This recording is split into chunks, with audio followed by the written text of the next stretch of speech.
That's the reason, whether it be flute, whether it be guitar, whether it be the other instrument, it's prohibited. Coming to your first answer again, that why don't we say brother who follow the Quran and brother who don't follow the Quran? Brother, there are many people who say they are Muslims and yet they don't follow the Quran. So they have to say brother who's a Muslim and not following Quran. So I say brother in faith. Brother in faith means brother who has submitted his will to God. He may not be a good practicing Muslim. Fine? So brother in humanity means you are a human being. I'll call you brother. But brother in faith means a person who agrees that he has submitted his will to God. So today if you say you want to acquire peace by submitting your will to God, first you have to find out what is the will of God. Go to the Veda. It will speak about Almighty God. It will talk about a messenger to come. His name is Prophet Muhammad. Last and final revelation, the Quran. So if you believe in that, I will call you brother in faith. So brother in faith is more closer to me than brother in humanity, but both are brothers to me. Hope that answers the question. Okay, thank you, sir. Yes, can we take a question on to my left, the back? Yeah, I am Vikram. I am an auditor by profession. This is a question of my friend. The question is, what is the reason behind slaughtering the animals in Bakrid? Does this really satisfy Allah? Does this have any scientific reason as other rituals have in Islam, like fasting? Well, ask the question that what is the reason? What is the logic behind slaughtering the animal during Bakrid? Does it satisfy Allah? Does it have scientific reason like the other Islamic rituals have got scientific reason like fasting, etc.? Brother, Allah says in Surah Hajj, chapter number 22, the blood and the meat does not go to Allah subhanahu wa ta'ala. He does not require blood and meat. It is your piety, it is the taqwa which reaches him. So we slaughter the animal not because the blood and meat should go to Allah. That's in most of the other religions. In the other religions, you slaughter the goat for the God. And you leave it on the idol.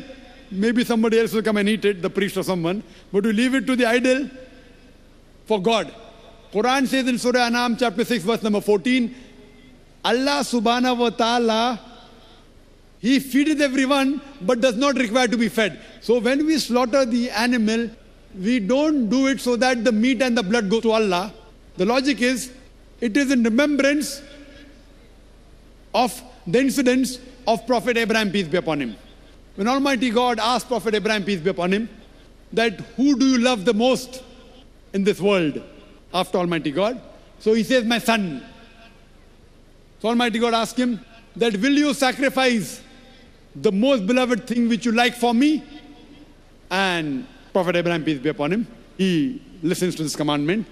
And his son tells his father, Ishmael, peace be upon him, that, Father, blindfold your eye, so that though you love me, you should not see me.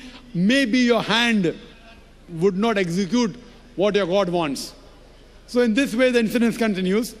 And when he's about to slaughter his son, there is a replacement by a sheep, by a goat. In remembrance to that, we commemorate the Bakrid. Now when we slaughter the animal, it is a remembrance to the world that Almighty God does not require human sacrifice. He was testing Prophet Abraham.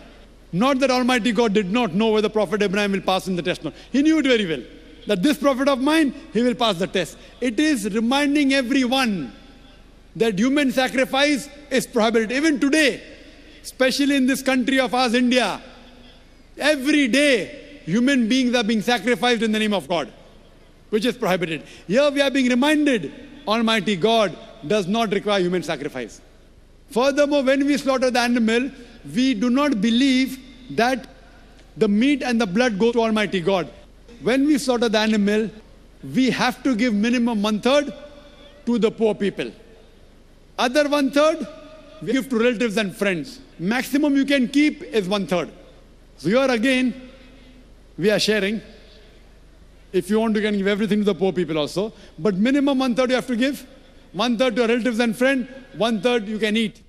It is helping the poor people, feeding the poor people. So here we are being reminded that human sacrifice is prohibited.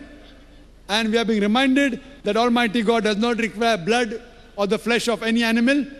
At the same time, we are helping our poor people to feed them and increase the brotherhood. Hope that answers the question. Yes. The next question goes to the sisters' side, on to my right. Yes, sisters. My name is Shanti. My friend Abdul brought me here. Actually, I never expected a mass so, huge. And though I've been in conversation with this friend Abdul, he has cleared a few doubts.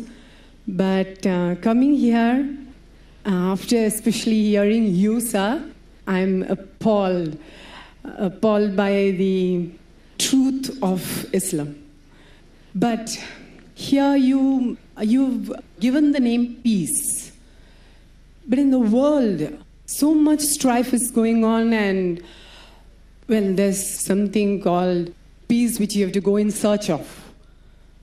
Don't you think that you need to address the world in, on the whole? Sister asked a question that she had little knowledge about Islam from a friend. She came to this talk, she is impressed with the audience, she is appalled with the knowledge and my speech.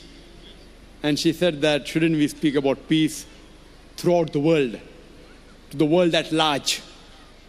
Sister, if you really appreciated the talk and really impressed with the matter I've spoken, I would suggest that I would request you to accept this religion of submitting our will to God. And if you accept submitting our will to God, then is the time you can get true peace. Islam comes from the root word salam, which means peace. It's also derived from the Arabic word silm, which means to submit your will to God. So the best way you can get peace is by submitting your will to Almighty God. So first of all, I will come to the rest of the world. I am first interested in you, sister, directly, because you asked the question. First, I would like you to be at total peace. So my request is that if you accept the way of life of submitting your will to Almighty God and be at peace, I would be very happy, sister. As far as telling the world at large about peace, this is an exhibition, a conference, Peace, the Vision of Islam. We have such exhibitions, and this is the fourth such exhibition. We had a similar one in Bombay a couple of months back, from the 23rd of November to 2nd of December in Bombay. And the audience here, what you see on the last day, was multiple times more, 200,000. So if this impressed you, maybe 10, 15,000, that was 20 times more in Bombay. More than 200,000 for the last talk of mine. The topic was peace, the solution for humanity. Or is Islam the solution for humanity? And I do agree with you that these small number, 10,000, 15,000, 200,000 Bombay, is a very small number. We should proclaim it to the world at large. That's the reason 2 years back, we have started a channel by the name of Peace TV. And this Peace TV, alhamdulillah, in the past 2 years, at present, it reaches throughout the world. All the countries in Asia, Middle East, Africa, Australia, Europe, North America, alhamdulillah. And today, it has the reaches more than 90% of the world. They can watch if they want to watch. But the people that are watching are more than 75 million. It is the largest watched Islamic channel in the world, alhamdulillah. Percentage-wise, little bit more than 1% of the human population. So at least I can bear witness to Almighty God on the Day of Judgment that we at least gave the message to 1% of the human population, 75 million. We pray to Allah subhanahu wa ta'ala, may the viewership increased. But those who want to watch, you only have to put a dish, maybe of 6,000 rupees, less than $200. And almost any part of the world, you can watch this channel. So we are also conveying this message of peace, Islam, throughout the world. But now I'm interested, sister, that hope you accept this message of peace. Yes, sir. Thank you.